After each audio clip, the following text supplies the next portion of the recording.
Ya pemirsa, jika tadi Presiden Prabowo Subianto menyampaikan kenaikan upah minimum, kali ini Presiden Prabowo Subianto menghadiri pertemuan tahunan Bank Indonesia 2024. Langsung kita menuju ke pertemuan Bank Indonesia berikut ini. Saudara-saudara yang saya hormati, Ketua Majelis Permusyawaratan Rakyat Republik Indonesia, Saudara Ahmad Muzani, Ketua Dewan Perwakilan Daerah Republik Indonesia, Saudara Sultan Najamuddin, Ketua Mahkamah Agung Republik Indonesia, Profesor Dr. Sunarto,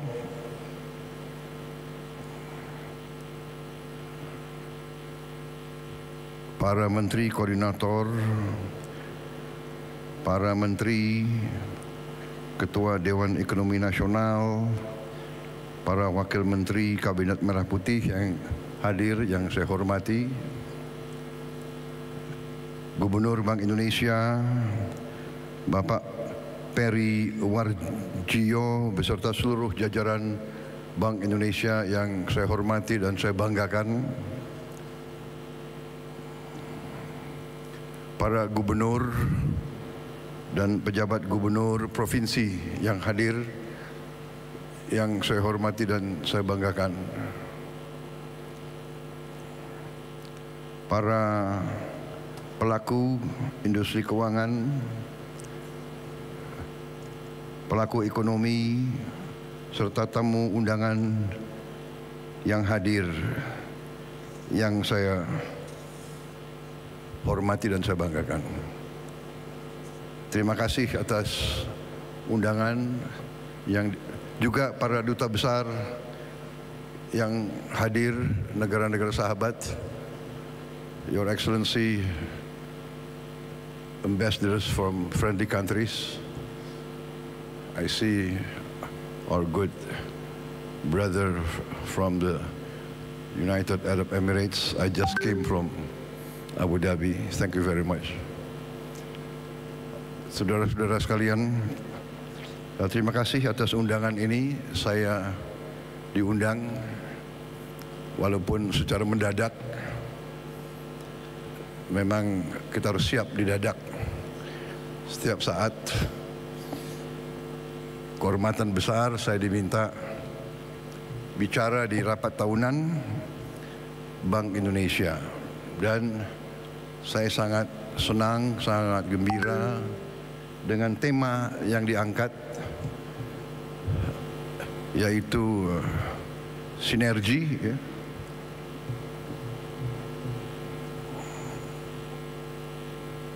Sinergi memperkuat stabilitas dan transformasi nasional. Saya kira ini sangat tepat. Hadir juga Panglima TNI. Minta maaf karena pakaian preman kelihatan kayak bankir.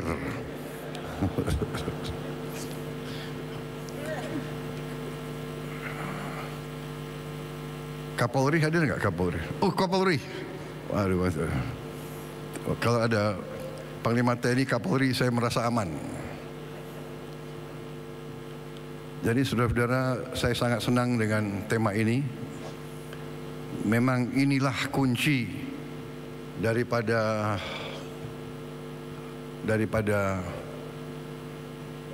kebangkitan suatu bangsa, ya, sinergi, kolaborasi, kerjasama, persatuan, kerukunan. Ini adalah rumus keberhasilan suatu bangsa. Ini adalah hasil dari sejarah. Hanya negara yang elitnya bisa rukun dan bersatu, yang elitnya bisa kerjasama, negara itu akan bangkit.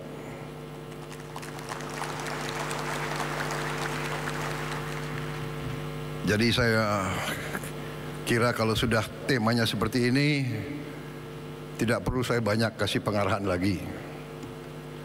Karena you are on the right track. Kalau Gubernur BI, kalau para pengendali perbankan Indonesia memiliki semangat seperti ini, artinya semangat cinta tanah air. Karena kalau ada kesadaran sinergi dan ada pemahaman bahwa stabilitas yang akan memungkinkan transformasi suatu bangsa, berarti kita berada dalam kondisi yang kuat. Karena apa? Karena memang bangsa kita, negara kita, Indonesia, memang diberi suatu karunia. Saya ulangi, bukan satu, diberi karunia yang terus-menerus, yang luar biasa. Saya baru saja pulang dari suatu lawatan cukup lama dan cukup intensif. 16 hari, kalau dipotong perjalanan bisa dikatakan total perjalanan ya mungkin 48 jam lebih. Dan saya hadir untuk pertama kali dalam KTT APEC, menemui pelaku-pelaku ekonomi, pemimpin-pemimpin ekonomi Asia Pasifik, tapi hadir juga banyak undangan dari tempat lain, hadir juga pelaku-pelaku ekonomi dari kawasan lain, kemudian di G20, tapi hadir juga selain negara G20, begitu banyak negara-negara lain. Saya jumpa di situ juga pimpinan Bank Dunia dan pimpinan blok-blok ekonomi. Hampir seluruh konsensus melihat bahwa memang Indonesia dalam posisi yang sungguh sangat menguntungkan. Dari segi sumber daya, kita memiliki hampir semua elemen yang diperlukan untuk sebuah negara maju. Hampir semua elemen, mineral, tanaman, kekayaan laut yang dibutuhkan untuk Indonesia menjadi negara yang maju. Dan hampir sudah menjadi konsensus pakar-pakar ekonomi dan pakar-pakar geopolitik dunia bahwa Indonesia memang menjelang 2045 akan menjadi negara yang maju. Bahkan disebut negara keempat, kelima, ketujuh dunia.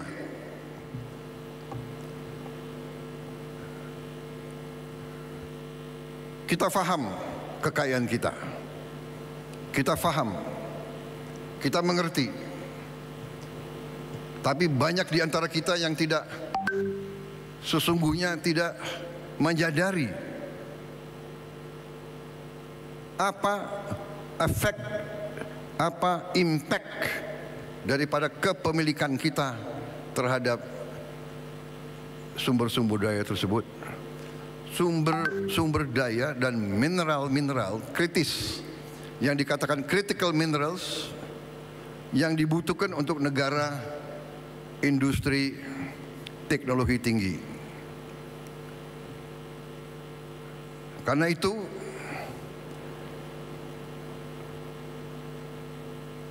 pelaku-pelaku perbankan, terutama mereka-mereka yang bertanggung jawab atas kebijakan umum, atas regulasi dari pihak pemerintah, dari pihak otoritas keuangan, memainkan peran yang sangat penting. Dan untuk itu saya ucapkan terima kasih kepada Gubernur Bank Indonesia, jajaran Bank Indonesia, jajaran otoritas keuangan, dan semua pengambil keputusan, semua yang bertanggung jawab atas perumusan dan pengendalian ekonomi Indonesia,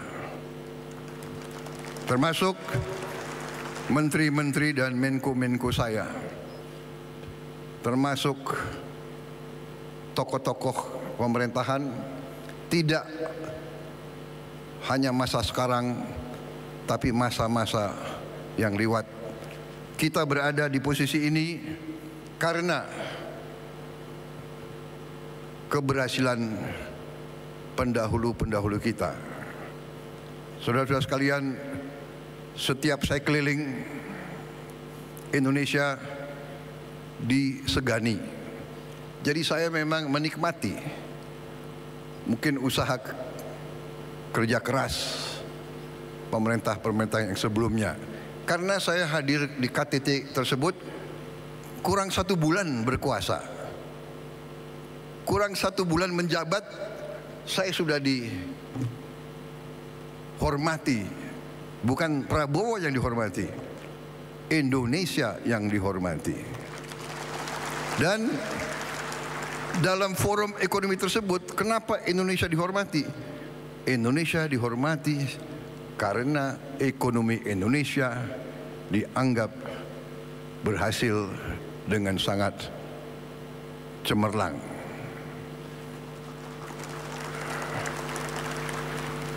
Jangan terlalu sering tepuk tangan. Kampanye sudah selesai.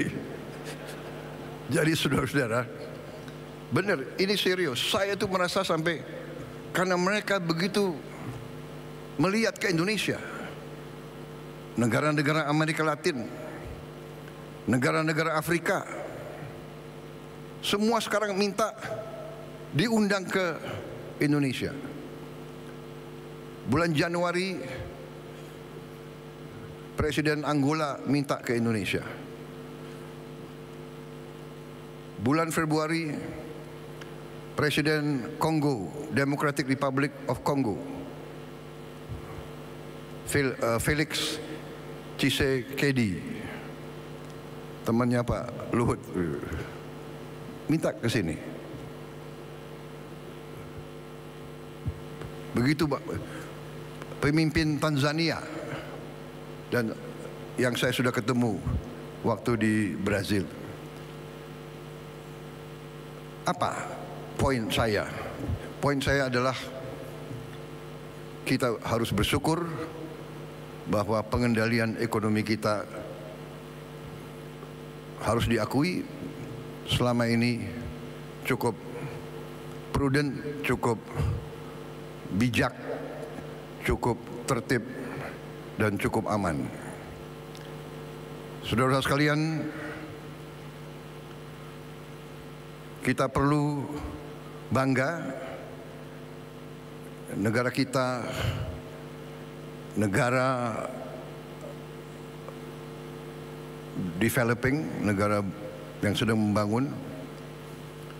Jumlah penduduk keempat terbesar di dunia, luas wilayah sangat luas, dengan segala macam masalah, suku-suku yang berbeda-beda, agama yang berbeda-beda, masalah yang berbeda-beda. Kita dapat membawa bangsa kita sampai ke sekarang. Inflasi yang sangat rendah, pertumbuhan di atas rata-rata dunia. Saya bangga kenapa? Tiap saya keliling, sejak saya Menteri Pertahanan, kita disegani kenapa?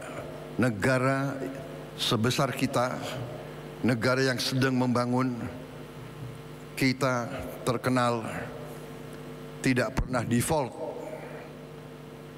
Banyak negara yang seperti kita, defaultnya ada yang 5 kali, 10 kali, ada yang 13 kali default. Negara yang termasuk industri yang maju, teknologi yang maju, inflasinya pun di atas 60%.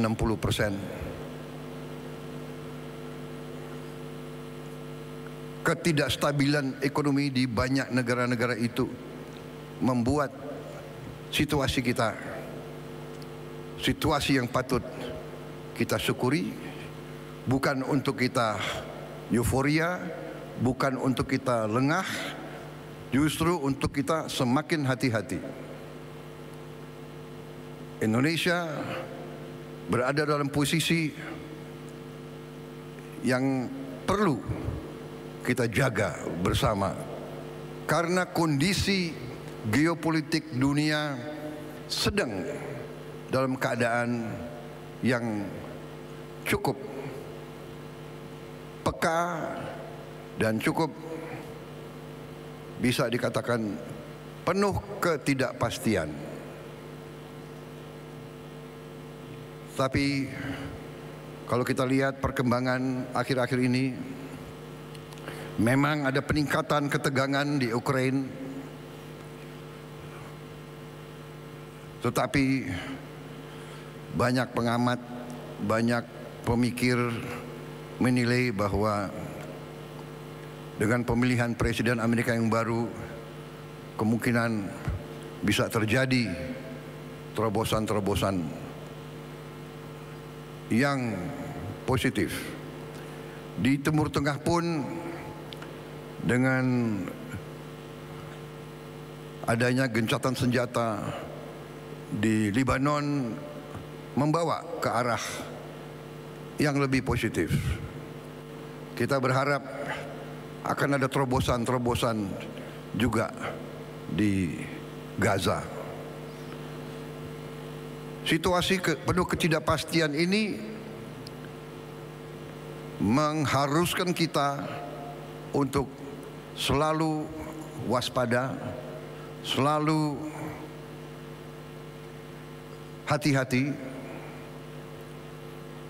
Tapi saya bersyukur bahwa suasana secara garis besar di Republik Indonesia ini cukup tenang dan cukup kondusif. Baru saja kita selesai pilkada kabupaten dan provinsi di seluruh Indonesia, puluhan provinsi, ratusan kabupaten kota. Syukur alhamdulillah berjalan dengan tenang, dengan damai. Untuk itu juga saya ucapkan terima kasih kepada semua pihak yang telah bekerja keras. Dan ini menandakan terjadi suatu kematangan, terjadi suatu proses pendewasaan dalam bermasyarakat, bernegara, berpolitik. Bahwa pergantian politik, pergantian kepala daerah itu menjadi hal yang biasa. Bahwa kita bisa ganti pemimpin dengan damai melalui kotak suara. Walaupun mungkin kita belum puas, harus kita perbaiki, benar. Tetapi terjadi menurut pendapat saya dan keyakinan saya suatu proses pendewasaan. Yang menang biasa-biasa saja, jangan euforia. Yang kalah biasa-biasa saja.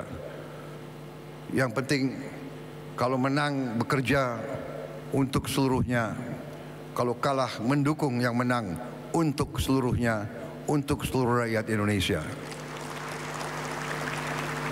Saya kira itu pesan yang ingin saya sampaikan kepada masyarakat keuangan. Anda memainkan peran yang penting. Anda mengelola uang rakyat Indonesia.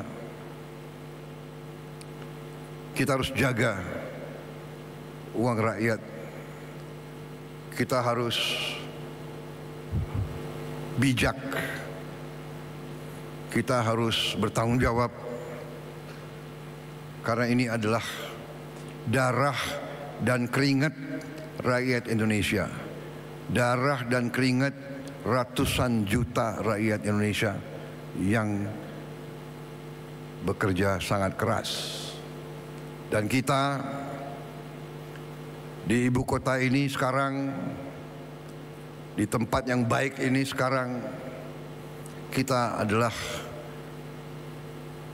penerima amanah. Kita adalah penerima mandat. Semua kami di bidang politik adalah penerima mandat politik. Saudara-saudara di lembaga-lembaga keuangan adalah penerima mandat perekonomian. Saudara-saudara memegang kekayaan rakyat Indonesia. Saudara-saudara diberi kepercayaan, trust, credibility. Itu adalah di pundak saudara-saudara. Tugas dan tanggung jawab saudara tidak ringan. Saudara-saudara sekalian, keuangan adalah bagian yang sangat vital daripada kedaulatan dan kemerdekaan suatu bangsa. Saya ingat ada seorang pemimpin politik yang pernah mengatakan, kalau Anda mau menghancurkan suatu negara, hancurkanlah pertama mata uangnya. Jadi, saudara-saudara, Gubernur BI, Menteri Keuangan, Ketua OJK, semua pelaku keuangan, tugas dan tanggung jawab saudara tidak ringan. Kalau pakai ilmu tentara, mungkin saudara-saudara adalah jenderal-jenderal bintang 4. Kedaulatan dan kemerdekaan bangsa Indonesia, saudara berada di garis paling depan. Saya ingat itu, dan itu memang kita waspadai. Saudara-saudara sekalian, fundamental kita kuat. Sumber-sumber daya kita kuat. Kekayaan kita kuat. Kekayaan kita banyak. Masalahnya bagi bangsa yang kekayaannya banyak, elitnya suka lengah. Itu dikatakan, ya, the curse of a resource-rich nation. Ada curse. A resource-rich nation sometimes cannot take care and protect their resources. Kemudian terjadi sikap complacent, sikap puas diri, sikap lengah. Dengan kelengahan, dengan ketidakwaspadaan, terjadi kebocoran-kebocoran yang tidak perlu terjadi. Saudara-saudara sekalian, saya kira secara garis besar itu yang ingin saya sampaikan. Tugas Gubernur BI, seluruh jajaran BI tidak ringan. Tugas menteri-menteri di bidang ekonomi tidak ringan. Tugas otoritas keuangan tidak ringan. Rakyat, nasib rakyat ratusan juta ada di pundak saudara-saudara. Ada dalam kebijakan, ada dalam keputusan saudara-saudara. Karena itu, sekali lagi saya terima kasih atas perjuangan saudara. Kita bersyukur sekian puluh tahun dengan segala kekecewaan kita, dengan segala kekurangan, dengan segala harapan kita yang lebih, kita bersyukur kita berada di posisi ini. Kita harus lebih tertib, harus lebih waspada, akan kita atur, akan kita kurangi hal yang tidak benar. Ya, kita harus bertekad menciptakan pemerintah yang bersih. Karena di mana-mana pemerintah bersih, clean government, clean governance, itu yang menjamin kemakmuran. Clean government, pemerintah bersih, pemerintah efisien yang bisa nanti terus menjaga dan mengelola kekayaan negara. Saudara-saudara adalah benteng terdepan. Atas nama pemerintah Indonesia, saya ucapkan terima kasih kepada semua pelaku-pelaku keuangan. Jagalah kepercayaan rakyat, berbuatlah yang terbaik, berfikirlah yang terbaik untuk keselamatan dan kebaikan masa depan bangsa Indonesia. Memang sengaja arahan-arahan saya sudah disiapkan pointers, sekian persen ini, sekian persen itu. Saya kira saudara lebih mengerti hal-hal seperti itu. Saya menyampaikan garis besar, saya menyampaikan tonggak-tonggak, saya menyampaikan harapan rakyat, saya menyampaikan suasana dan situasi umum yang kita hadapi. Saya percaya saudara akan menjaga kepercayaan itu. Saya percaya di hatimu semua, di hati semua pelaku, di hati semua pengambil keputusan, di hati tadi saya katakan panglima-panglima di bidang ekonomi. Saya percaya dan yakin di dalam hatimu merah putih, di dalam hatimu cinta tanah air. Saya percaya itu. Mari kita bersama sinergi semua unsur di semua bidang dengan semua keahliannya. Kita harus bekerja sebagai satu kesatuan. Bersama-sama kita akan berhasil. Saya yakin itu. Kita akan mencapai apa yang kita harapkan, apa yang kita cita-citakan.